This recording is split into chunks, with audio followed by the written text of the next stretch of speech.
everybody, and welcome back to Writing the Rapids, the show where I, Joe Bielecki, talk to writers about writing. Very often, those writers have been recommended to me by writers who have previously been on the show, such as this month's guest, Thomas More. He was recommended to me by Thomas Kendall, so if you like this episode, make sure you go back and listen to that one, and if you like that one, make sure you stick around. Thomas More's writing has appeared in various publications in Europe and America. His novella Graves from 2011 and his book of poems The Night is an Empire from 2013 were both published by Kitty Punk. His first novel, A Certain Kind of Light, was published by Rebel Satori Press. His book of poems, Skeleton Costumes, was published by Kitty Punk in 2014, and again as an extended second edition in 2015. His second novel, In Their Arms, was published by Rebel Satori in October 2016. A collection of poems, When People Die, was published in 2018 by Kitty Punk. Also in 2018, Moore collaborated with visual artist Stephen Pertil on their book Small Talk at the Clinic, published by Amphetamine Sulfate. Thomas More's third novel, Alone, was released in June 2020. His fourth novel, Forever, was published by Amphetamine Sulfate in October 2021, and his newest novel, Your Dreams, was published in 2023 by Amphetamine Sulfate as well. Before we get into my conversation with Thomas, let's remind you how you can support the show. For just $2 a month, you can become a patron at patreon.com/noisemakerjoe. You get these episodes a little bit earlier than everybody else. You can buy my book. It's called Tired. You can throw a one-time donation over to paypal.me/noisemakerjoe, or just subscribe, like and subscribe, share, those sorts of things. We're on Spotify, we're on Apple Podcasts, we're on YouTube, which might be a good place to stick around. That sort of thing all helps and makes me feel good. Now, without further ado, let's get into my conversation with Thomas.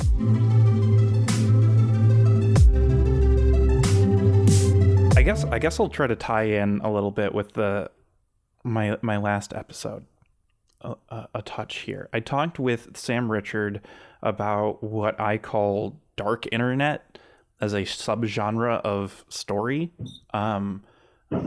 particularly like Amygdalatropolis or The Sluts by Dennis Cooper. I classify as dark internet, wherein like the story largely takes place kind of online, where it's like the setting rather than like a plot point or something. And I noticed that Alone has that element to it, and Forever does a little bit too. And Cooper has blurbed your books, and from my like very limited exposure to his writing, like it feels like you're pretty well influenced by him. So I guess we should start out by kind of talking about Dennis Cooper. Sure. I mean, where do we begin? Yeah, he I think probably one of the greatest living writers we've got. I think his work's majorly important for, so many people, but he's, for me, particularly when I first read his stuff, it was like completely like life-changing.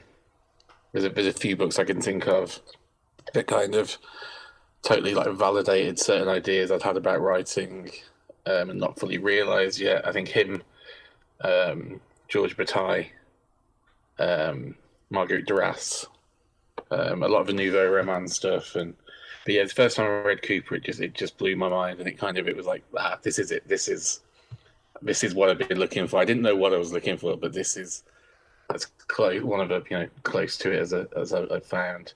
I always think of it in a similar way to the first time I bought a Sonic Youth CD when I was a teenager, in terms of you'd see the name referenced by a lot of the cool bands, and then when you finally get round to it, you think, oh, Jesus, and it's just got Sonic Youth influenced. From there, it's like a gateway to loads of weird punk stuff, the experimental stuff, and they're kind of, the influence is so widespread, it trickles everywhere, and I found that with Cooper as well. Not just writing, bands are into him, artists. It was just his work's a total gateway, and it's been a complete inspiration ever since I found it. Yeah, and he's been super helpful, like you say, with the blurbs and stuff, which is they've been like die happy moments when I've read nice things he said. What was your first Dennis Cooper book? It was Frisk. Okay. One of the ones I haven't read. But that kind of led me into the George Miles cycle. Okay, yeah. What do you think it was about his writing? Like, is it even like can you grasp at it, or was it just one of those like, oh, there's a mood here, there's like an emotion I feel while I'm reading it? It was the mood hit me, the kind of cold, kind of flatness of it, but also the kind of the way he dealt with the context. So the content in there, so the way he dealt with sex in a really interesting way. When I was younger, the fact that it's very different now. I would imagine growing up kind of queer or gay, but growing up then, like 80s and 90s, being gay was I felt very, very far from what gay culture was at that point. So it's strange. The gayness gets a lot less important to me as I get older. It's kind of really unimportant to me now. But at that time, as a teenager, it was super important that there's a gay thing that's actually interesting. That's not bleached hair and hot pants, which is what it seemed like at the time. Right. Yeah, that's brought up in Either Forever or Your Dreams. I can't remember. I think I even tabbed it, but I have so many tabs I don't want to like spend the time to Your Dreams. Okay, yeah. Yeah. Which Your Dreams has an interesting turn at the end that I found fascinating. I was talking to a friend recently about postmodern writing, because I was like listing off a bunch of writers, and I was like, oh, these are all dudes. So I was like, I'm sure there's great postmodern female writers, and she listed off a bunch and then said something to the effect of like, I think they tend to get pushed into autofiction more than postmodern. And I joked that every time I read something for this show specifically, I go in kind of assuming it's autofiction to a degree.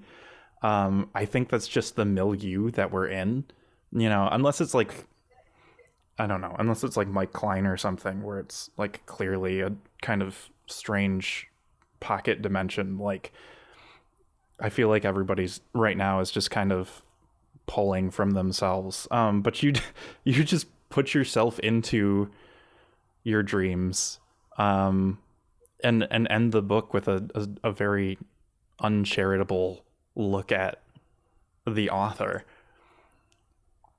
Yeah, that was it's one of my kind of that part of the book is one of my favorite things that I've wrote, and it was one of the most things. It was the most fun to write.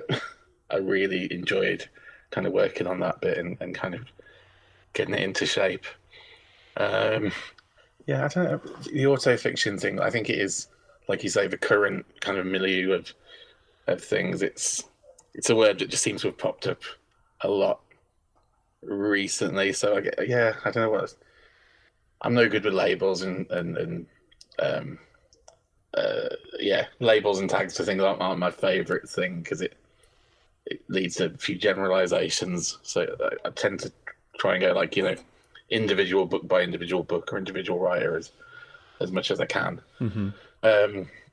But yeah, that was because that book's all about fantasy versus reality in a lot of different ways, and there's loads of, really, there's stuff in there that probably only I realise is in there because I enjoyed playing around with. There's loads of little hidden verses of those of reality, and that was a good way of kind of finishing it off as well. The ultimate thing for that book would to be the supposed reality of a person dreaming it up.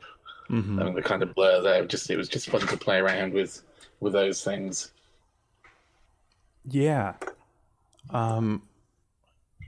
The other thing about your dreams that was striking to me um, was the character John. Yeah. His conversation or like explanation to the protagonist Yeah. Was very familiar to me. When I was in college, I took a sociology class, and we had to write a paper on like a list of groups or organizations that were I'm thinking of the word taboo, but I don't think that that's the word they use. But anyway, just, weirdo groups of people. And so the one I ended up with was NAMBLA, which is the National Association Man Boy Love. And so I was like on their website a bunch, like reading through testimonies and stuff. And there was like a lot of those stories of guys who are like, yeah, I had sex with a 30-year-old when I was 14, and like it was actually pretty great and I liked it. And now I'm in my 40s and I'm still into guys who are in their 60s and 70s. So I don't really know what the deal is, guys. And like it's something I hadn't thought about in years, right? I kind of like, I don't know, it seemed like age of consent is a weird sort of topic to talk about, and it probably should be closer to like 26 than 18, I think, if you're really going to be honest with yourself about like where it is the way it is. But yeah, so like the book hit me really hard because it took me back into that time when I was like pulling an all-nighter reading every single webpage on the NAMBLA website trying to write a paper. Wow. Yeah. So what that section, it was quite difficult to write. Well, I say difficult to write. I love writing, so it's not like it's a chore. I'm not gonna, Yeah. With some of that stuff was based around some real events that had happened with a friend of mine, and the friend of mine did kill himself. I think some of the conversation was fictionalized, but some of the ideas came from if I could have had a conversation with him about things. So this guy was arrested and for crimes, and I killed himself before I got to speak to him about it. So there was a lot of questions that people had who knew him, and I think some of it was my way of kind of working out this kind of almost imaginary conversation with me from this person who I knew, but obviously didn't know a huge side of or a huge part of. And it tied into the idea of the book of not knowing someone unless you perhaps know their deepest, darkest dreams or their fantasies or blah, blah, blah. Mm-hmm.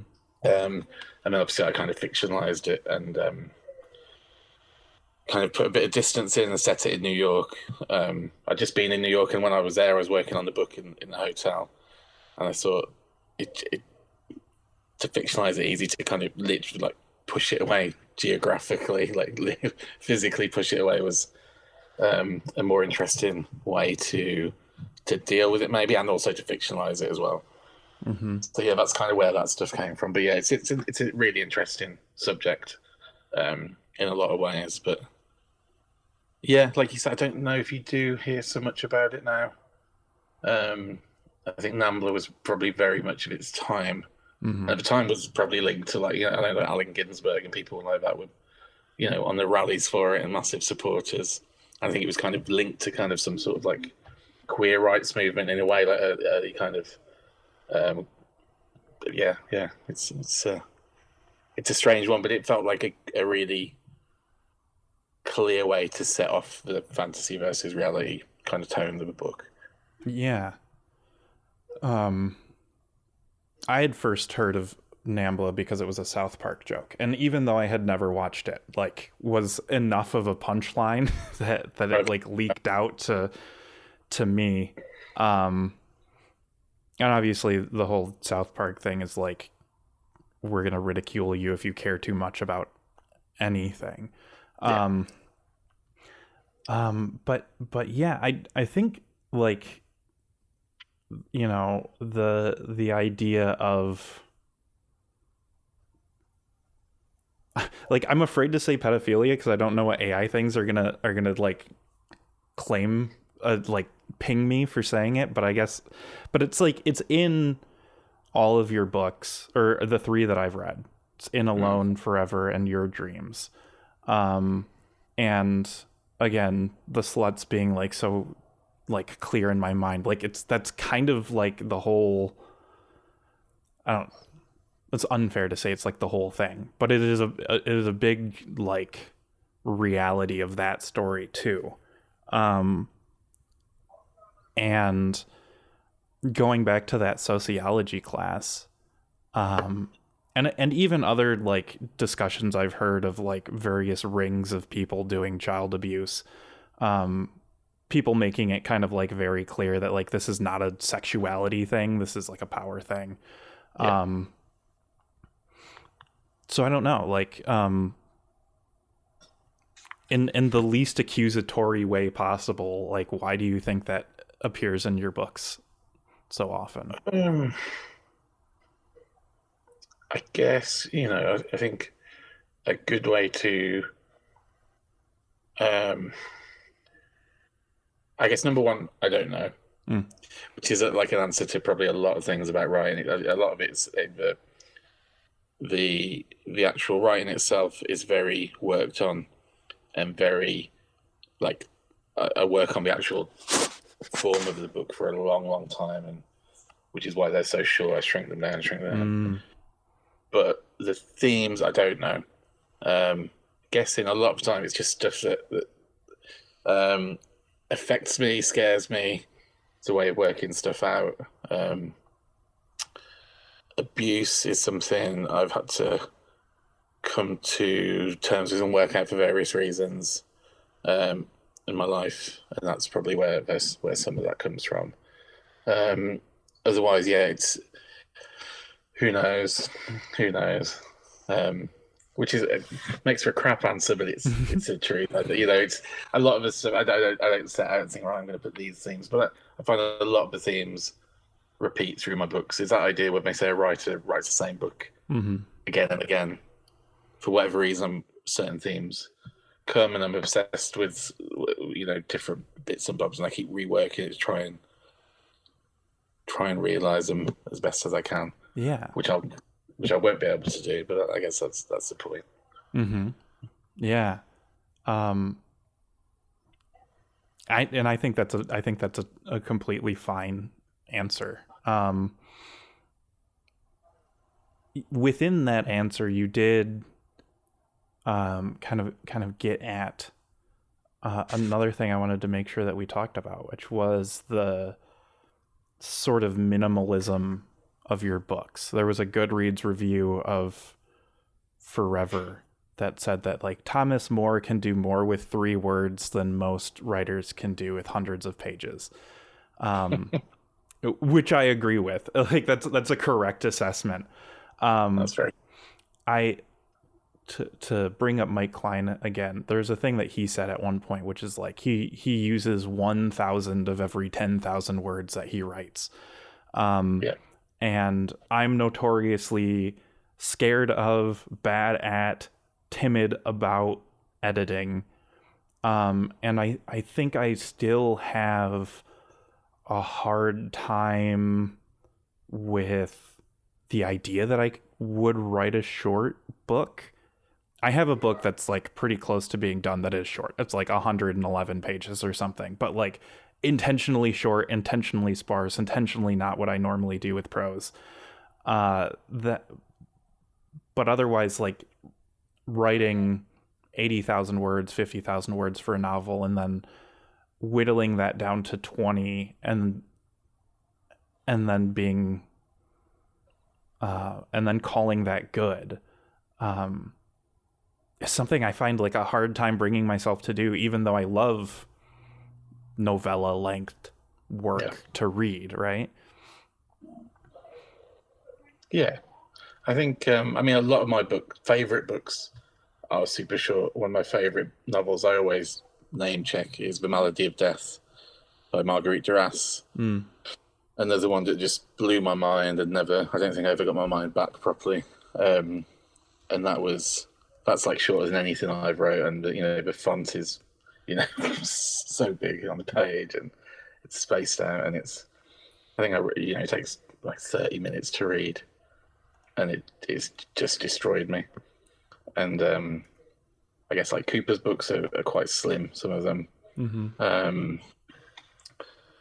It's very rare I stick with a book that's like a massive, like brick of book. I think the only one I can think of in recent years was the last Bret Easton Ellis book, The Shard, which was, I guess, 600 pages or 5, That's the only one I can actually think of. I mean, I've obviously read, there's other people who've done great long books, but for me, it just doesn't work. And I mean, really, it's just, I've got the ideas there, and I'm just really try and be faithful to the ideas that I've got. I've got a tone that I know it needs to feel like for whatever reason.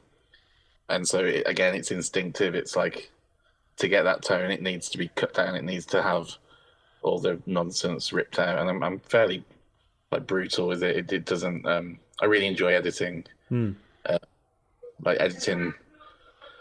The books, like, shrink by about, like, in half sometimes, or... Your Dreams was about, I think, three times, probably 3 times as long as it before the editing. Wow. And I took out reams and reams and reams. I always keep it. So I've got folders full of, I always call it source material. And then I can rework it for other stuff at different points. I've got stuff there that could be reused and will fit better with something else. If it doesn't feel right, I just rip it out. There's no, like, ego to it, really. The idea is more important than me being able to, like, flex any lyrical bullshit. Sure. Do you write longhand then, or do you print stuff like every draft? Do you print it out? No. It's no. I don't print any. It's all my handwriting's become appalling these last 10 years. It's all on the laptop. Okay. Yeah. I gotcha. I like that. That's... I wish I could do that. I almost wonder if some of it is that if I don't think it's very good, I abandon it completely, and if I do think it's good, I think it's too good to cut. Yeah. I kind of, when I start a book, I just write shitloads, and I write really fast, and when I'm into something, I'll spend all day on it and hours, and just end up with just... I like to think of it as like a pile of mud or a pile of shit, and then there's either something hidden inside, or it's something I've got to sculpt away to find the actual shape that's hidden there, or like, feeling something out in the dark, sure, and realizing what the shape of it is. Do you?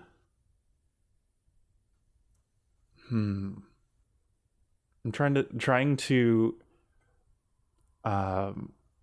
I'm trying to combat my own editing insecurities by asking you questions about your editing process. So I'm trying to think of a good way to phrase it so that it will become satisfying for me personally to hear.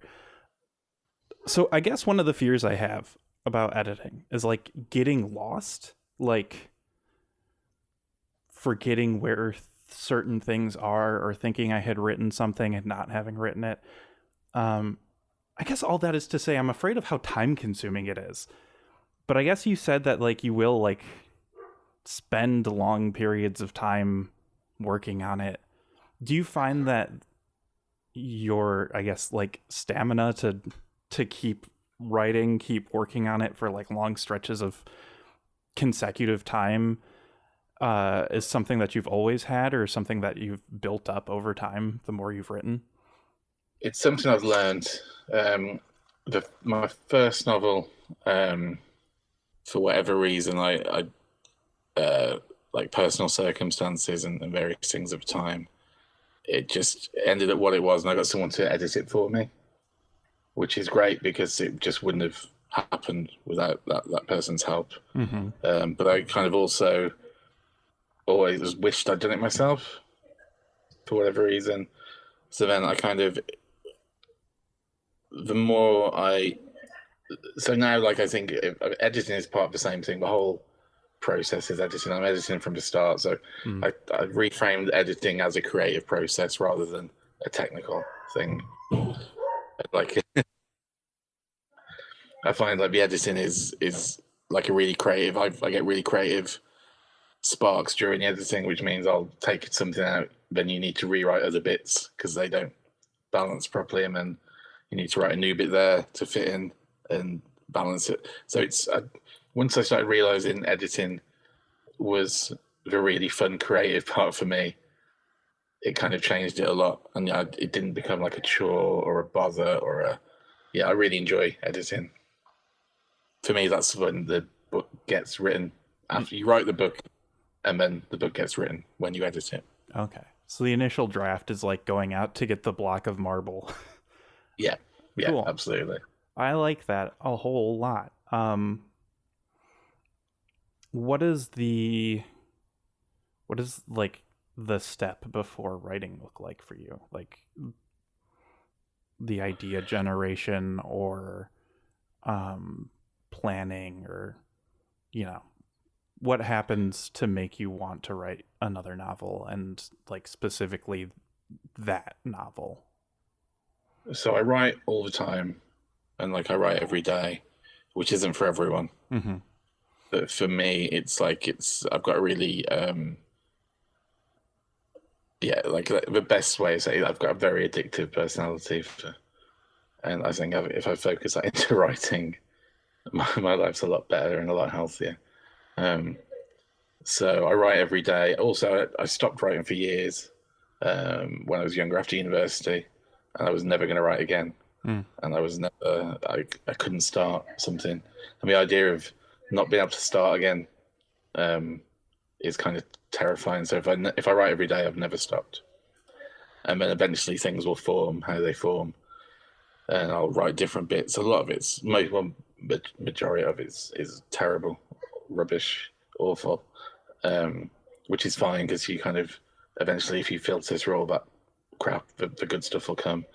And then when something clicks, I realize, okay, I'm going to work on this idea some more. And then you realize certain ideas are just, you realize, okay, that idea is what's meant to be coming out now. Again, it's really intuitive and really instinctive, I guess. But I kind of, I can tell when I write something and it makes me feel a certain way, I kind of think, okay, this is something that I need to figure out a bit more. Okay. I understand then. Interesting. One of the things I noticed with Forever, because I read Alone, but it was a long time ago. It was like 4 years ago, I think now. And so most of what I remember about it was just enjoying it. I think I read that in one, maybe two sittings.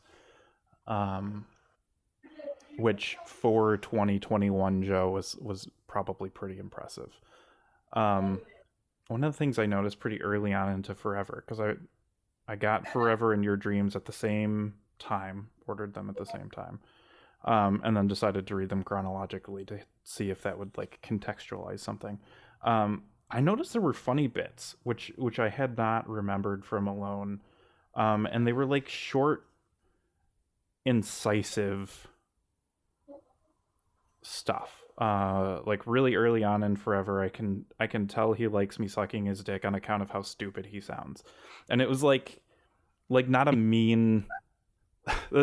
Like it turned out not to be a sort of mean thing. It was more just like an observation framed in a way that was, I guess, non-sexual, even though about a sexual situation. And throughout Forever in Your Dreams, there were moments like that where something was like really clear, and really I said incisive, but I'll say it incisive again because I think that that's the correct word. Like just these moments here and there dotted throughout the books that are like a moment of like excellent clarity into what these other characters are doing or thinking or who they are, Yeah. which is something I really like to read and try to do myself. But particularly in Forever, to have it kind of pop up on page 18 after such a start as that book has was nice. It was like you could see the sunlight at the top of the pool, right? Like you know you can get out. Yeah.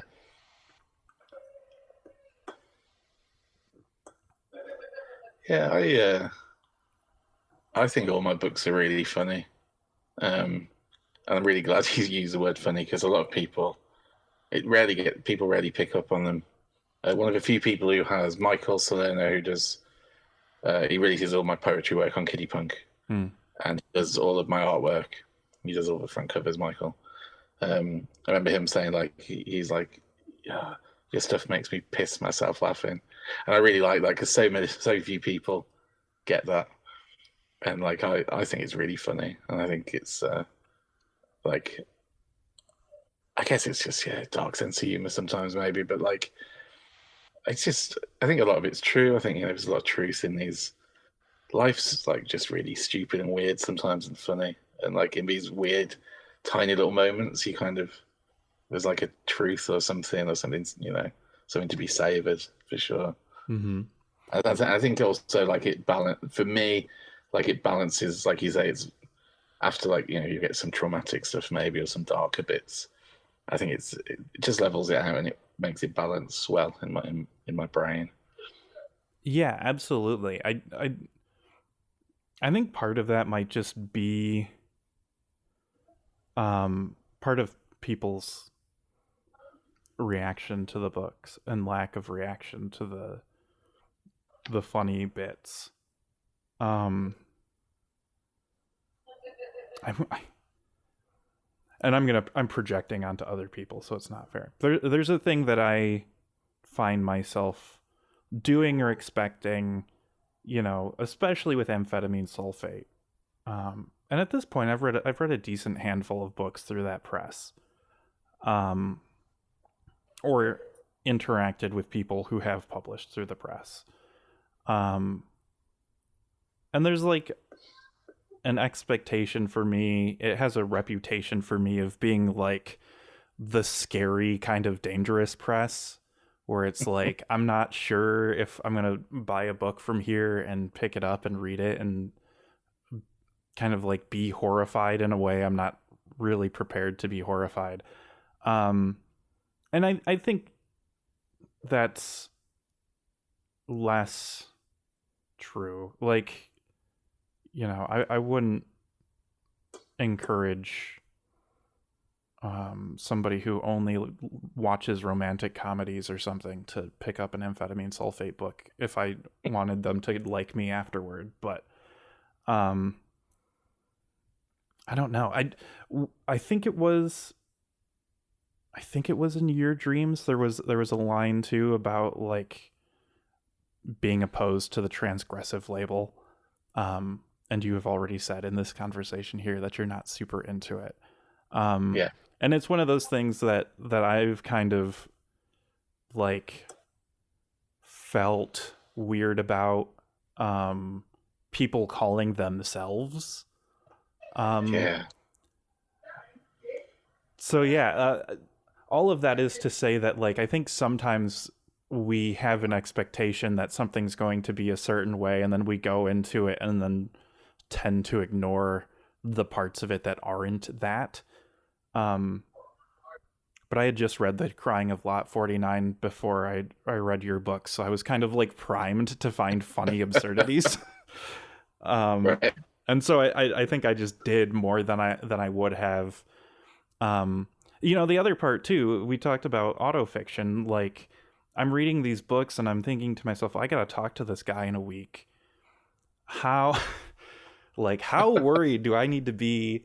And this Yeah. happens with like a lot of my guests too. I'll read something and especially certain like lineages of recommendations come down where it's like I need to, I'm however many years, 6-7 years into doing this podcast, and I'm still like intimidated by writers who write dark fucked up shit, thinking that they're gonna like be scary or And they never are. standoffish. The people who write the darkest, the people who write the people I've met who wrote, you meet Dennis Cooper, or like like Philip Best, who runs, like, Dennis Cooper's like the friendliest, most enthusiastic person you'll meet.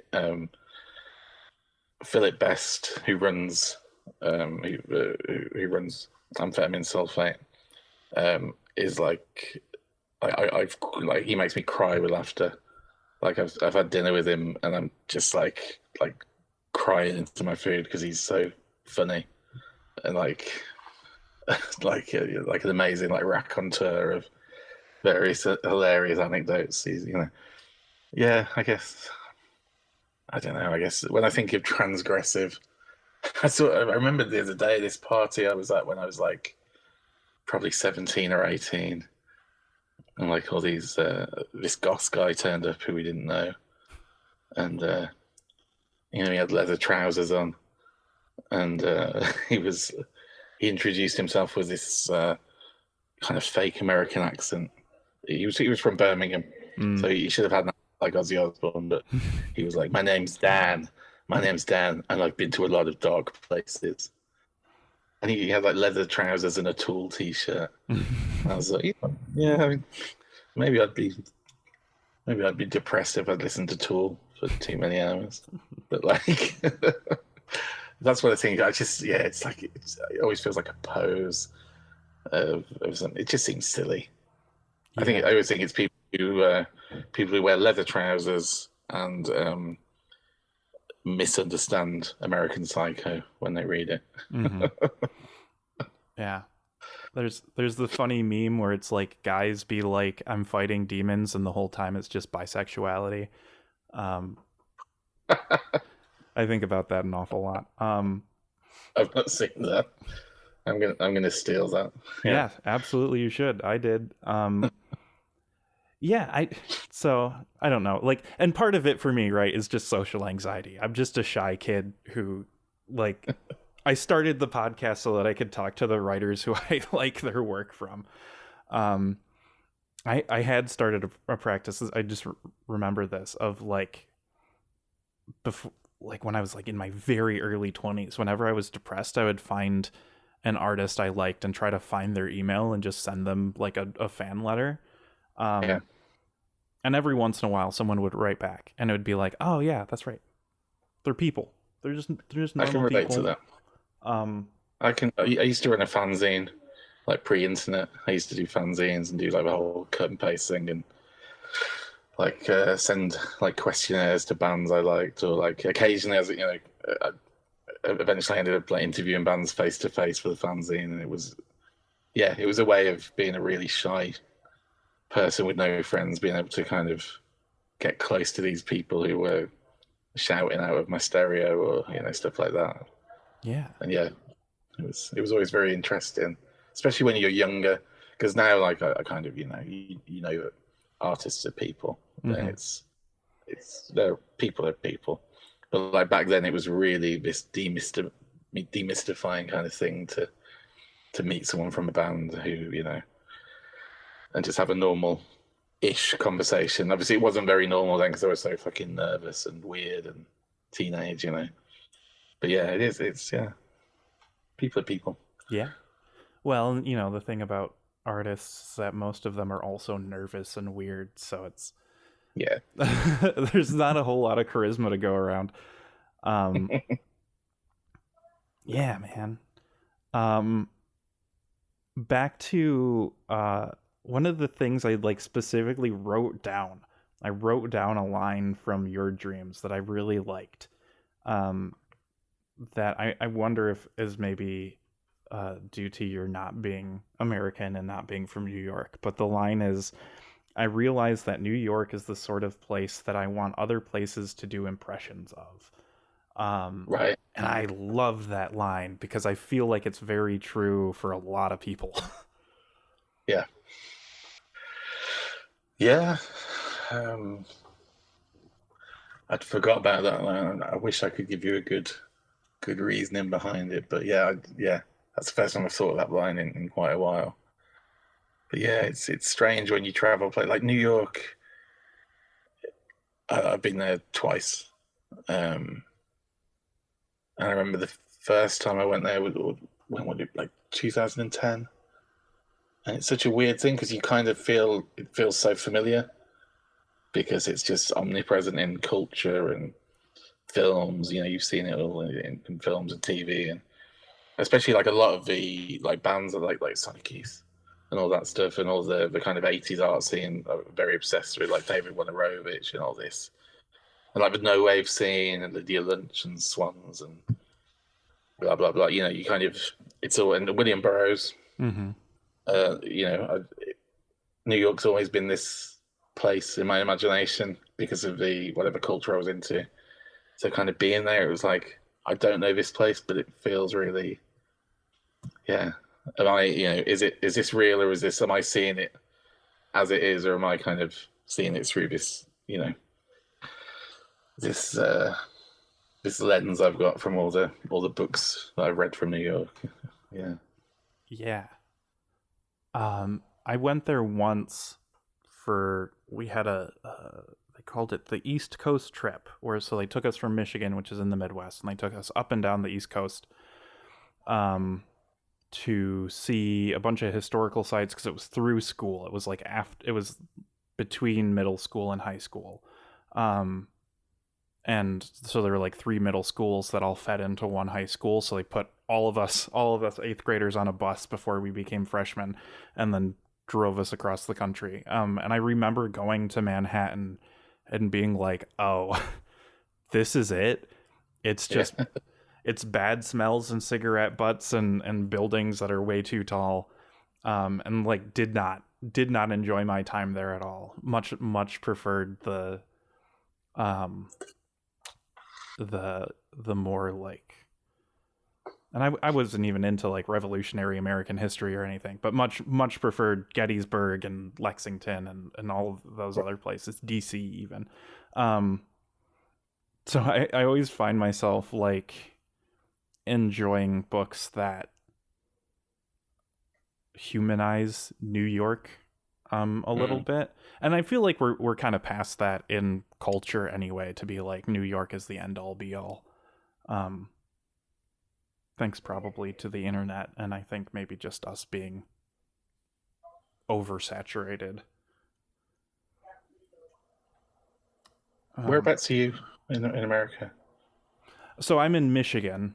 Okay. Yeah, Grand Rapids, Michigan. So we're I don't know, I feel like it's such a weird place because it's, a peninsula in the middle of a continent.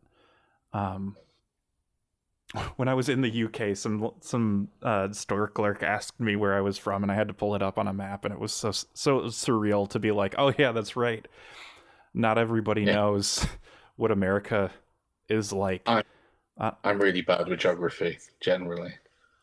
Yeah, especially and with the States. I mean, I've been to New York twice, and I've been to Texas once. But yeah, I'm terrible with. I've got a few. I'm trying to get better at it. I've got friends over there who I'll chat to, so I know I chat regularly with Stephen Purtill, who he's a writer and artist, and he does a lot of the artwork for Amphetamine Sulfate, and he's had some zines on Kiddie Punk, and he does great noise music as well. And we hung out in New York the other year when I went to do a reading there a couple of years ago. But he's in Bellingham, Washington, so I've slowly worked out where that is. That's near Seattle, and it doesn't take him long to get to Canada. So I'm slowly piecing things together of where things are. Yeah. It's because the UK is so small. Like we're tiny here. It's tiny.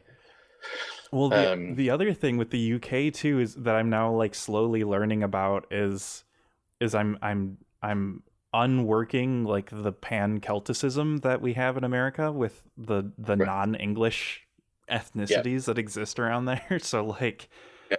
I'm kind of like becoming more aware of like where Wales is and that the Isle of Man is its own thing. And all this other like kind of, I don't know. For me it feels like it's in the weeds, but for, I mean, I don't know. For Welsh people it seems pretty important that they get to be Welsh. Oh yeah, no, yeah. Well, I mean, I love Wales. I've got some of my family are Welsh. Um, Wales is great. Wales is a beautiful country. Well, yeah, and they're very, very, yeah. If you're from Wales or Scotland, you don't want to be confused with the English Yeah. at all, at all. And that seems fair. Absolutely, I'm on their side. um Yeah. yeah, I don't know. I'm, you know, it's the the big push in America too is to kind of like know the geography on top of America of like the indigenous nations and tribes. Yeah. And I'm like slowly getting better at that. But that's hard too. Like, um, I don't know. I feel like part of the reason I'm an anarchist is because it just feels easier to not have to like know all this extra stuff. Yeah. Um, so, to kind of hop back on track here, you have had a lot of involvement with Kitty Punk, and I haven't managed to read, I think, anything from Kitty Punk. Okay. But it's been on my radar probably since I started paying attention to indie lit in air quotes. Yeah. So what would you say about Kitty Punk to someone who doesn't know anything about it? So Kiddie Punk is a press.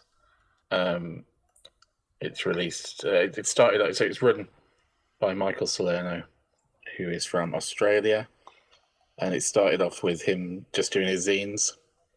A long time ago, he'd put out his own zines of artwork and collage and photography, um, and it kind of grew to they've released films. They've released. I say they. Michael has released films and books. Um, and lots of things now over the years. He's published stuff by Dennis Cooper, zines by. He's done a book with Peter Sotos. He's published an early novella called Graves, and then he's done all of my poetry books. Michael's he's got a really he's my favorite living one of my favorite living people, but he's one of my favorite living visual artists, and his films are incredible. Is you need to try and track down his films. You really do. Just an amazing artist, and he kind of runs this. He's got a really,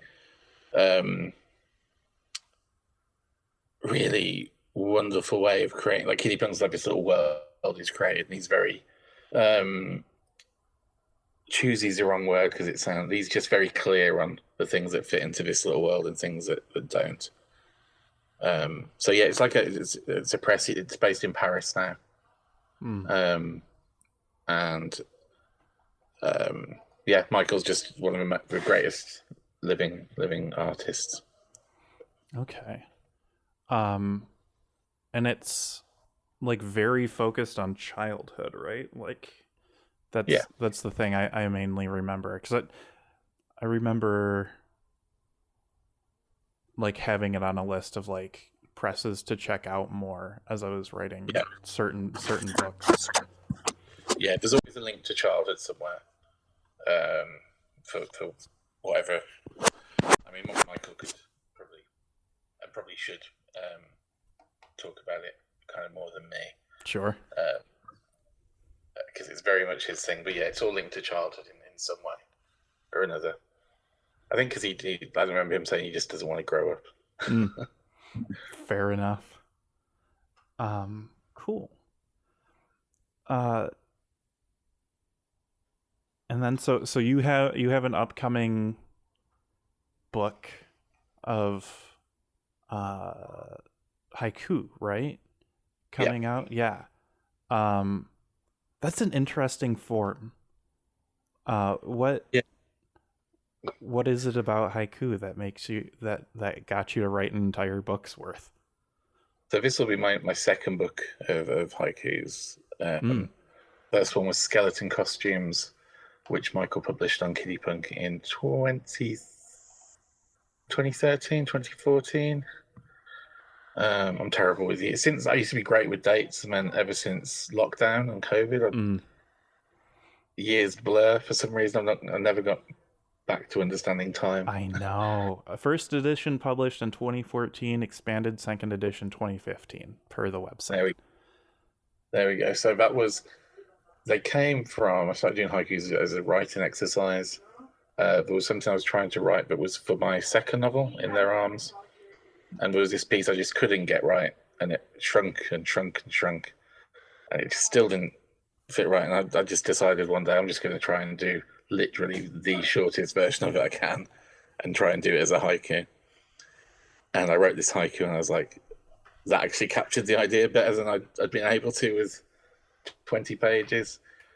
And then that led to me writing another one, and then another one. And it became this great writing exercise, and then I ended up with a collection of them. And so I've done them ever since. Sometimes I do random ones on Instagram. Mm-hmm. And for this new book, it's called I Ruined Your Life. Originally it was going to be Skeleton Costumes Volume 2, but for whatever reason that didn't sit right. I had this idea for a story that came out of nowhere, and I felt compelled to try and write some haikus about this situation that had happened actually in real life. It's probably more autobiographical than some of the other stuff I've done, which is weird because you won't be able to see that because it's in haikus. And I decided, it just came out of nowhere, this kind of the idea of writing this whole story in a series of haikus, and that's what this book is. And Michael it's coming out on Kiddie Punk in February. Cool. And then you also had a sort of, I don't know, interesting thing you did with your book Hospital a while back. I'm scrolling back through your Instagram. It must have been even further away now than I thought it was. Probably deleted all those posts now. Oh, okay. Yeah. Because that was this thing. That was like this. I won't kind of go on. That's one thing I probably won't go on too much about. It's like a little secret project. Cool. So I did. It was Hospital was a book I wrote when my mum was dying in 2008, and it was literally just something to keep me sane because I was losing my mind. And at the time, I just self-published it and gave it to a few people. And then I decided to, lots of people, one of the few people who had it, was probably like 15 copies out there of the original. Someone had done a Goodreads entry about it, which I wasn't thrilled about, but it's on there. And so because of that, over the years, since the other books have picked up a bit more, and since the kind of readership's kind of grown a bit more since then, lots of people kept asking, so I thought I'd just do like a little private reprint. But it was, on the proviso that no one posted it online, and no one, because I don't want it to be seen as one of my body of work, because it's very much not. It was just some mad thing I did it was either write that or kill myself, and I decided to write that instead. Good. So yeah, that's cool. I like that. We'll leave it there then. That, that also kind of in a silly way leads into one of the themes I found existing within your books of like anonymity, like this desire to be anonymous, to almost like confirm that you're anonymous, or that the protagonist is anonymous, which was a really interesting like extra layer, right? Like it's not only I'm nobody, I'm happy being nobody, but like I need to like extra be nobody to prove to myself that I'm nobody. yeah, I like the idea of just keeping things. It's kind of interesting because I guess a lot of the stuff is probably quite. I'm probably I'm a very open person about things, and I'm a very honest person. I don't. There's nothing, I'm very straightforward about things. Um, but also also I'm interested in the idea of just being very private as well. It's a kind of interesting tension, I suppose. You've got these anonymous. I'm not interested in character or plot Mm-hmm. or anything like that, and I find it for me I think the work's stronger without having too much of the. I think less is more, and you get more from. It's a collaboration. The reader has to fill in some of the other stuff, I guess. Yeah. But to that point, I also feel like your books aren't needlessly obtuse, right? Like Oh, it's there's um I don't know, like an economy to them, yeah, an economy of words or something. I felt like Your Dreams wasn't segmented into parts the way that Forever was, but I do feel like that was very much like a 3-part sort of book.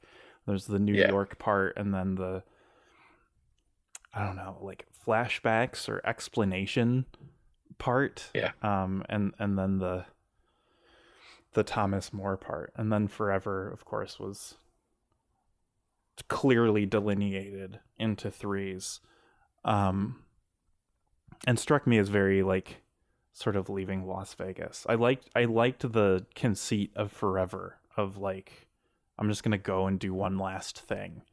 Um, yeah, I don't.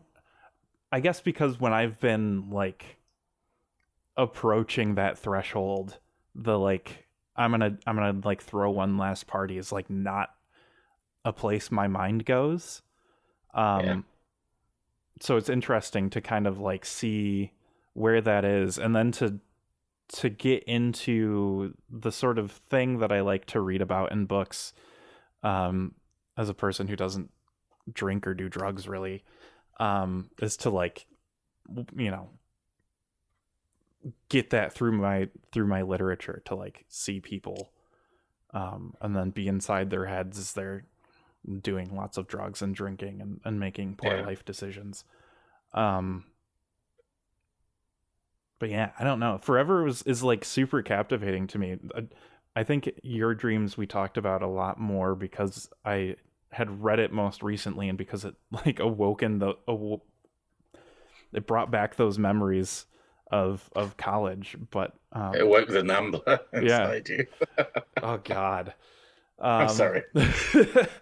um, but yeah, like I don't know. Forever is such like a strong concept, for a Yeah. novel.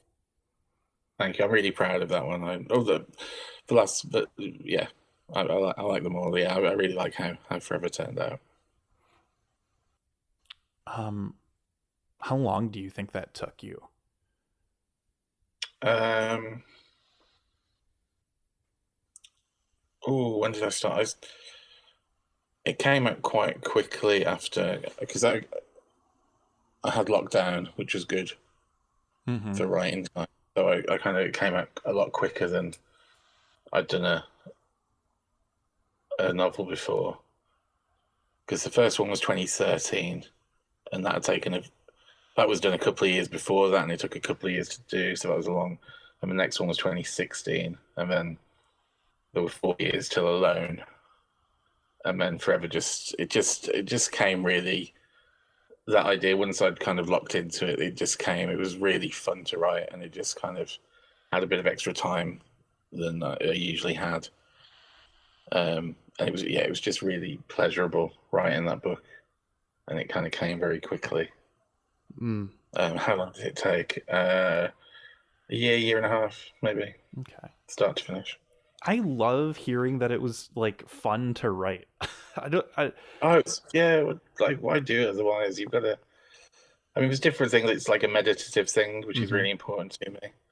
That's the major thing I love. I love the kind of it's like a form of meditation. Everything else stops when I write. There's no other thoughts apart from that. Like the world stops. Um, but also it's like I'm not interested in the idea of the writer sitting there and silently screaming while he screws up a piece of paper and throws it across the room. It's like if it's that torturous, don't do it. Go ride a bike or go do drugs. Right. Go make some good life decisions. If it's a pain, if it's a torture to do, don't do it and don't moan about it. Yeah. Well, yeah, there's been so many clips of David Lynch floating around in the past week or two after his death. And there's the one I've seen an awful lot.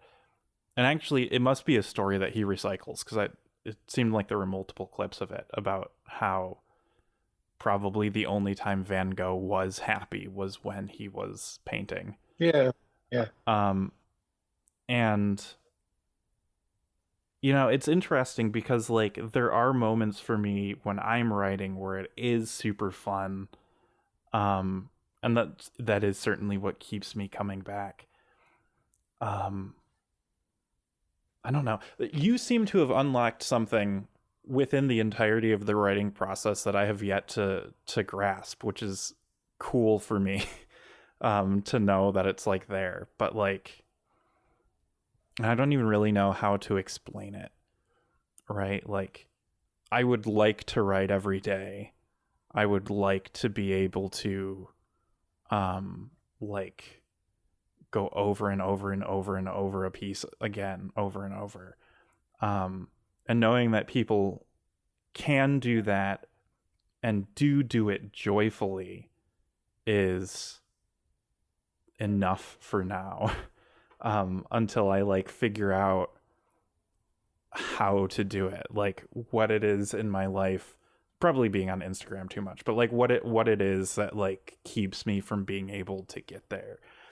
It's almost like being, in a religious community with the people who have met God, who have had like really powerful religious experiences. And you're like, well, there's enough of you who are saying it, and it's, that I believe that we're not all lying. Yeah. But someday I'll get there. Don't get me wrong. There's a lot of pain in there, and like there's bits in Alone that were upsetting to think of. Some of the there's bits about like the child abuse stuff, and like some of it was very upsetting to think about and to work into fiction and to don't get me wrong, but like it's kind of like I love the fact that I've got art. I don't understand how people who don't have it, and not in a judgmental way, or don't have that thing, doesn't have to be writing or art. It could that thing that switches your mind off. It could be exercise. I've got a friend who's a personal trainer, and he takes people jogging through muddy woods with like bricks in their bags for 30 miles. And talking to him, he gets the same thing from that as I get from writing. I guess it's if I didn't have that, I probably would kill myself. I wouldn't know what to do without having that thing. I'm really lucky to have it, and I think it's I cherished it, and I feel incredibly lucky to have found that for me.